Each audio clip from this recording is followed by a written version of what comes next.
Kayak semakin beda. Mama tuh bisa punya anak.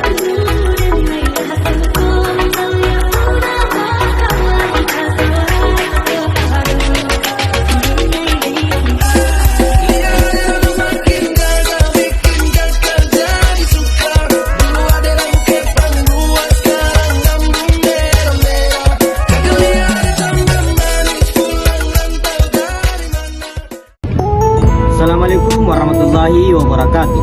Perkenalkan, nama saya AM Syahrul Wira Saputra, mewakili rekan-rekan saya Handayani Saputri dan Nurlela. Di sini saya akan membahas kelebihan berkuliah di Universitas Muhammadiyah Makassar menurut saya dan rekan-rekan kelompok saya, meliputi pembinaan karakter melalui nilai-nilai al-Islam, kemuhammadiyahan, penanaman etos kewirausahaan, akreditasi unggul, serta berbagai program beasiswa. Assalamualaikum warahmatullahi wabarakatuh. Kami dari kelompok 1 dengan tema masa prenatal neonatal janin dalam kandungan anak usia 4 bulan. Saya atas nama AM Syahrul Wira Saputra sebagai narator. Dan saya Handayani Saputri sebagai ibu Siti. Dan saya Nurlela sebagai bidan. Ini adalah kisah Ibu Siti. Ia sedang hamil anak pertamanya. Ia tinggal jauh dari kota dan sering kelelahan karena harus bekerja sendirian di rumah mertua yang selalu memaksa Ibu Siti mengerjakan semua pekerjaan rumah secara terus-menerus tanpa istirahat. Padahal Ibu Siti dalam keadaan hamil dan suaminya telah meninggal. Tampak Ibu Siti menyapu, mengangkat barang, lalu duduk memegangi perutnya.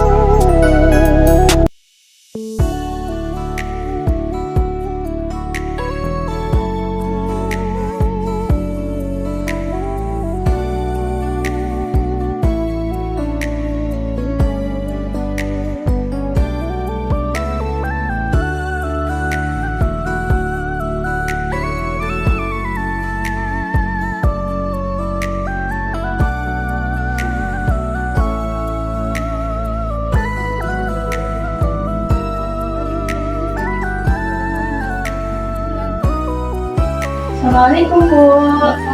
Gimana kabarnya? Bu, jadi alhamdulillah bagi Ibu terakhir. Meskipun prematur, kita akan memberikan jadi terbaik di sini. Nah, si kecil akan mendapatkan perawatan intensif, termasuk foto dan kesehatan. Jadi semoga Allah memberikan kesembuhan dan kesehatan untuk sedikit ya. Ibu juga tolong menjaga kesehatan dan istirahat yang cukup agar dapat memberikan ASI baik untuk si kecil. Jangan lupa untuk selalu berdoa juga kepada Allah, bersalah kepada Allah ya. Iya, terima kasih.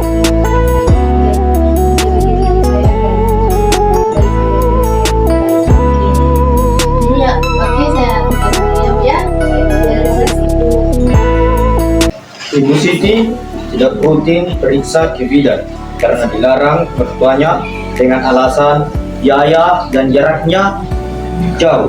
Akhirnya ia melahirkan dengan cepat.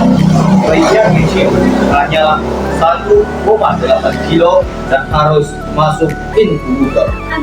Masa hamil sampai bayi lahir adalah masa penting. Jaga fisik, emosi, dan jangan lupa dekatkan diri kepada Allah Subhanahu wa Ta'ala. Anak adalah amanah. Masa prenatal dan neonatal, yaitu masa janin dalam kandungan hingga usia 4 pekan setelah lahir. Nah, kita akan melihat beberapa permasalahan yang sering terjadi, bersolusi berdasarkan literaturnya dan kaitannya dengan pendidikan agama Islam. Nah, permasalahan yang pertama itu kita bahas masalah gizi ibu hamil yang kurang. Ini bisa menyebabkan bayi lahir dengan berat badan rendah atau gangguan perkembangan otak. Terus yang kedua, stres pada ibu hamil. Emosi yang tidak stabil dapat mempengaruhi kesehatan janin, bahkan berisiko keguguran. Terus yang ketiga, kurangnya pemantauan kehamilan. Tidak rutin periksa ke dokter atau bidan meningkatkan risiko komplikasi yang tidak terdeteksi dini. Terus yang terakhir, kelahiran yang tidak aman. Nah, kurangnya akses ke fasilitas kesehatan saat persalinan meningkatkan risiko kematian ibu dan bayi. Nah, solusinya untuk mengatasi masalah-masalah tersebut, ada beberapa solusi yang bisa kita terapkan. Yang pertama, gizi seimbang. Nah, menurut WHO, asupan gizi yang baik selama kehamilan sangat penting untuk perkembangan otak dan tubuh janin. Yang kedua, pendampingan psikologis. Nah, dukungan emosional dari keluarga sangat penting untuk mengurangi stres ibu hamil. Terus yang ketiga, pemeriksaan kehamilan ANC secara rutin. WHO menyarankan minimal 4 kali pemeriksaan selama masa kehamilan telah. Nah, terakhir, persalinan yang aman. Nah, melahirkan di fasilitas kesehatan yang dengan tenaga medis terlatih dapat mencegah komplikasi serius. Nah, adapun kaitan dengan pendidikan agama Islam, dari sudut pandang agama Islam, menjaga kehamilan dan kelahiran aman merupakan bentuk ibadah kita diperintahkan untuk menjaga amanah Allah Subhanahu wa taala karena janin adalah anugerahnya. Doa, zikir, dan membaca Al-Quran selama kehamilan dapat memperkuat spiritual ibu dan memberikan ketenangan jiwa. Nah, sebagai orang tua, kita juga memiliki tanggung jawab untuk menjaga kesehatan anak sejak dalam kandungan sebagai bentuk ikhtiar dan tawakal kepada Allah Subhanahu wa taala. Nah, jadi teman-teman, menjaga kesehatan ibu dan janin selama masa prenatal dan neonatal sangat penting, baik dari aspek kesehatan maupun agama. Semoga informasi ini bermanfaat. Jangan lupa untuk selalu menjaga kesehatan dan berdoa. Wassalamualaikum warahmatullahi wabarakatuh.